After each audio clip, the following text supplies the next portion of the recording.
So we have a new guest with us this evening, Mr. Alex Del Castillo, former early college great, one of the all-time greats from the class of 2016. Thank you for joining me this evening. Of course, my pleasure and honor to be here.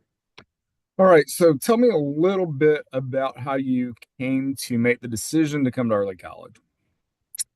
So it's funny that you asked this because I'm in my master's right now, and I actually shared a story about this very recently. And I remember applying in eighth grade to early college, and I remember being in my bedroom typing up information for the application. I was like scared, but I said whatever. If I get in, I get in. If I don't, I don't. Whatever. And then I got accepted for the interview process, which um, I was mortified for, but I remember getting my it was a little strip of paper with my name and the time, and I remember showing up, and I think actually you were there for the interview, um, and I guess it went well. I remember getting accepted, and I remember saying that I was gonna go, but then Um, I was actually in Oklahoma during Bridge Week visiting my dad, and I kind of had this realization. I was like, I can't leave my friends. I don't want to go. And my mom called me and she's like, you need to make a decision if you're going to go. I'm like, well, I think I'm going to go to Myrtle Beach High School because I want to be with my friends. And she told me, well, then you can stay with your dad and spend high school in Oklahoma. And I was like, no. So I told myself, okay, or I told her, I'll spend one quarter after the first quarter, I'm going to Myrtle Beach High School, and she was like, okay, fine, we'll see. So I came, and within the end of the first day, I realized it was really the place for me. So, Well, so we are very grateful you made that decision because you definitely made the most out of it.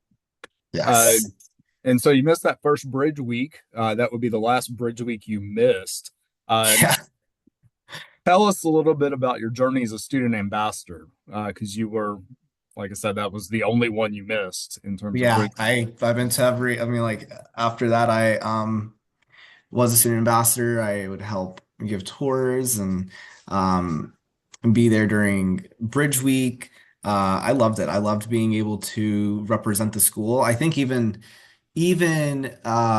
back then, it was way back in the during my freshman year, maybe it was December or beginning of the second semester or something. But early college would go to the different middle schools and just I remember going as a freshman just to be there and say, yeah, it's a great school. And it's just being able to talk highly about the school and how much it's impacted me. And I really believed and continue to believe in all the values that early college instills. And um, at the time as a student, I just really wanted to show that and embrace that trailblazer flame. So I would try to just advocate and be as much of an ambassador for early college as possible. We are definitely grateful for that. Uh, how did early college prepare you? And I guess really it's kind of a twofold question. But how did early college prepare you for college classes? Obviously, you're going to go on to do a lot of great stuff. Uh, and then how did Avid specifically help you?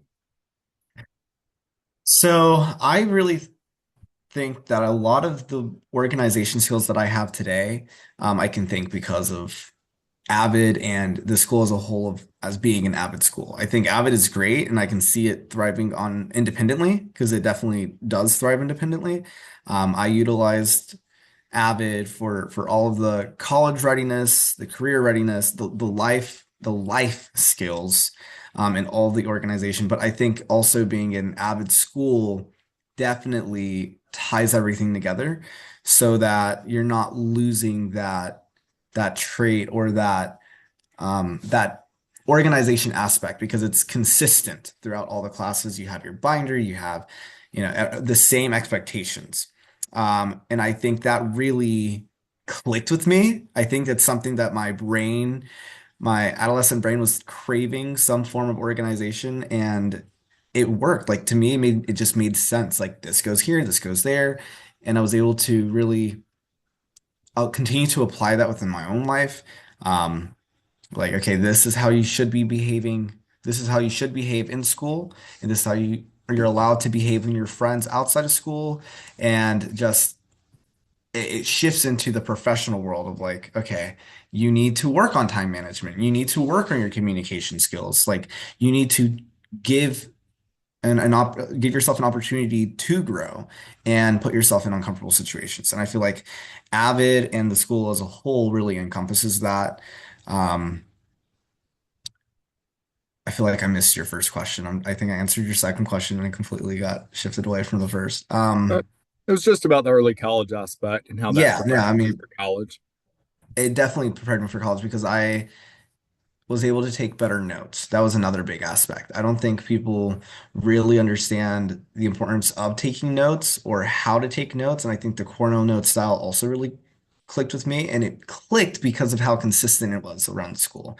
Everyone expected the Cornell notes. Everyone expected to, all the teachers expected you to put your questions on the left side and put a little summary and underline and highlight. And they really do work whenever you use them and write them correctly. Um, and as a teacher nowadays, I'm like, man, I really wish we use that more in the middle school because they don't know how to take notes. And it's a skill. Like you have to learn how to take proper notes and how the repetition is super important because your brain thrives on that repetition. And I don't think like middle schoolers, especially as an example, they just don't realize that they don't get that.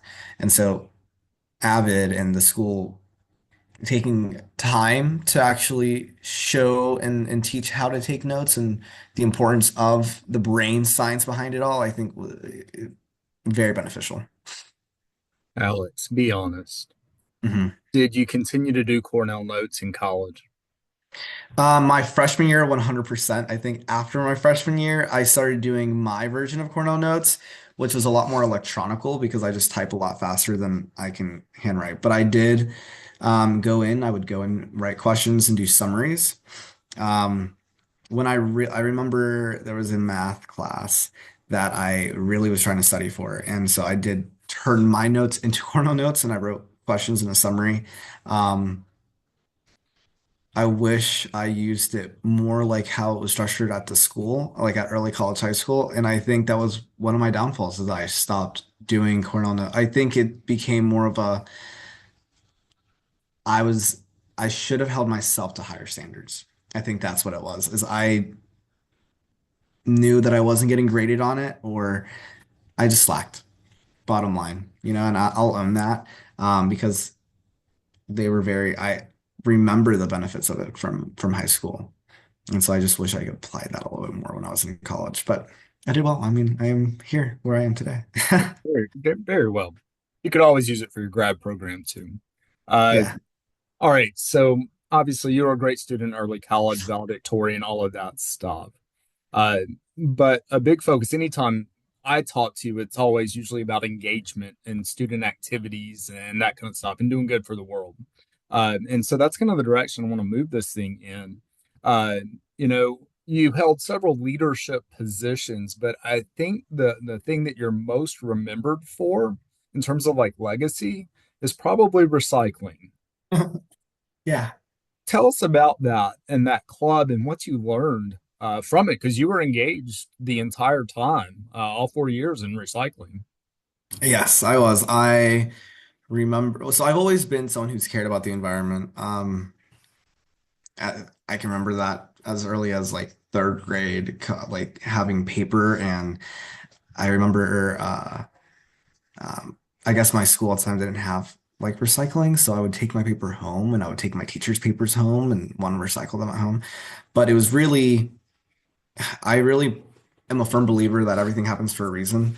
The universe works in great ways. God has a plan for everything. And my advisor was Tammy Lee, and she was in charge of recycling club. And I said, okay, I should join this club. It'll be great. And I believe the president at the time, her name was Scarlett. I don't remember her name. I'm Yep, terrible. But Scarlett Henson. yes.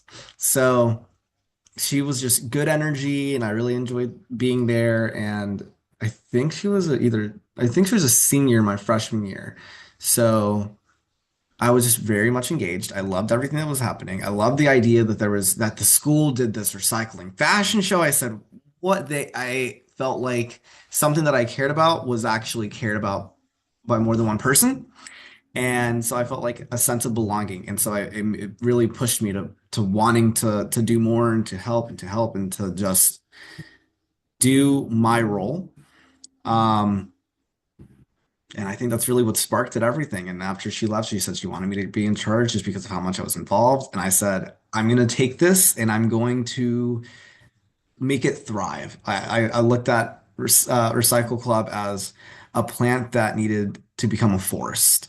And so I just tried to implement as many ideas as possible. And I really took that and ran with it. I really ran with it because I made little videos and I had different committees to do this and that. And um, it was just an opportunity to engage with others for a common passion, which is to help protect the earth. And I think having Tammy Lee there to help water this ever-growing forest that I was able to help to create was definitely, she was the fertilizer in water. Um, because without her, I don't think I would have been able to accomplish half of those things. Um, it was really Tammy. Yeah, amazing. She was definitely the fertilizer and water. Like I genuinely mean that. She would hear my ideas and would say, "Go for it. Let's do it. Let's do it. We're gonna make it happen, Alex." And she believed in me. So Love it. Uh, yeah, and it's something that still goes on today, in its various forms and fashions. But and that largely can be attributed to you and you taking ownership of it. Tell us more about this recycling fashion show because it's been a number of years since we've had a fashion show. um essentially, you know,